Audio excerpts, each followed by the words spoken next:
Some artists play by the rules, and then there are those who just tear up the rulebook. Today, we're diving into the mind of one of the biggest rule breakers of all time, the one and only Pablo Picasso. Okay, so take a look at this. On one side, you've got this incredible, lifelike painting from 1895. Perfect, right? Classical. Now look at the other side, a wild, fragmented vision from 1937. Here's the kicker. They were painted by the same guy. I mean, how does that even happen? What went on in those 40-something years that took him from this to that? That's the question we're tackling. So to get how someone becomes a revolutionary, you gotta go back to the beginning. And for Picasso, that beginning was pretty incredible. He was born in Malaga, Spain, back in 1881. And get this, his dad was a drawing teacher. So from day one, it was obvious this kid wasn't just good, he was an absolute prodigy, a genius. And I mean, he mastered the rules of classical art before most kids figure out long division. But here's the thing about Picasso. For him, being perfect was boring. It felt like a trap. All those strict academic traditions, he didn't want to uphold them, he wanted to smash them to pieces. He was on a mission to find a totally new way to see the world. His first big break from the old ways wasn't about some fancy new technique. Nope, it was all about emotion. For Picasso, his canvas was basically his diary, and his feelings, they weren't just what he painted. They were the actual colors he used. You can literally see his mood swings on the canvas. Between 1901 and 1904, after a close friend tragically took his own life, everything turned blue. His paintings from this time, his blue period, are just soaked in these cold colors of sadness and loneliness. But then he moves to Paris, his life gets a little brighter, and boom, we enter the rose period. Suddenly, everything is warm pinks and oranges. He's painting circus folk, acrobats. You can feel the shift. His art wasn't just reflecting his life, it was his life, told in color. Okay, so we've seen him paint with emotion. But what comes next?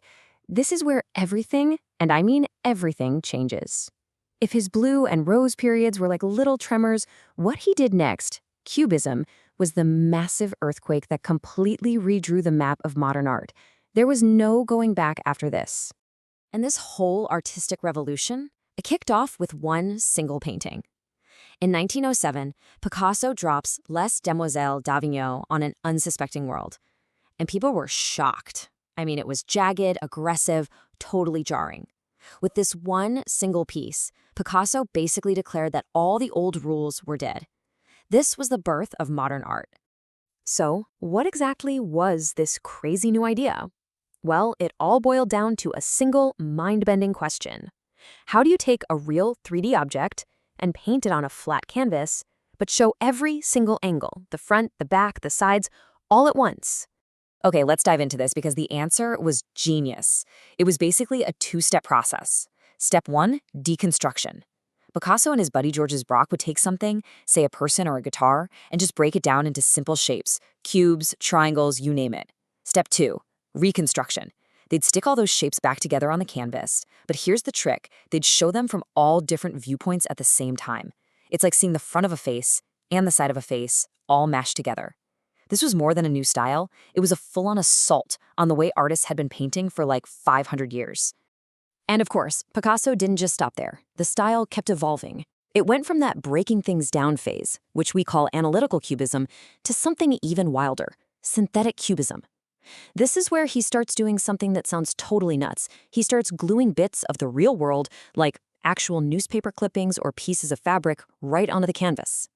That technique? We call it collage, and it just completely blew up the line between what was art and what was, well, reality. Picasso himself said it best. Every act of creation is first an act of destruction. I mean, that just perfectly captures his whole vibe, right? To build something new, you have to tear down the old. And for him, that idea went way beyond just painting. And as Picasso got older, his art grew up too.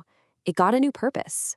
All that energy he used to destroy and create, he channeled it into something even more powerful. His art wasn't just about showing the world anymore, it was about changing it. It became his weapon. So let's set the scene. It's 1937. The Spanish Civil War is raging.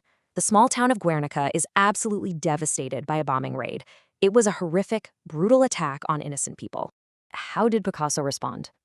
Not with words. He responded with a painting, a massive black and white mural that captured all the horror and chaos of that day. He called it Guernica. And with that one piece, he proved that art could be more than just pretty pictures or clever ideas. It could be a gut-wrenching scream against war and suffering. To this day, it is maybe the most powerful anti-war painting in history, period.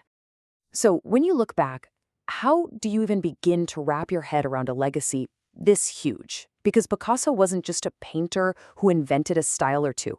He was a force of nature, a creative engine that just never, ever stopped.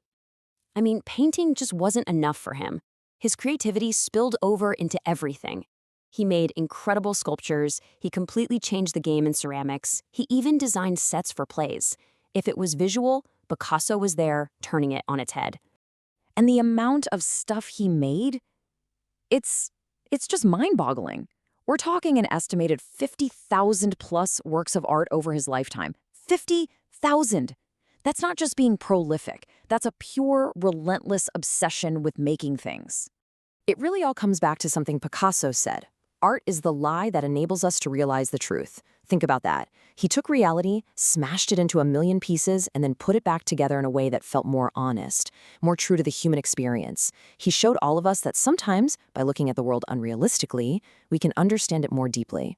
He didn't just change art, he changed how we see.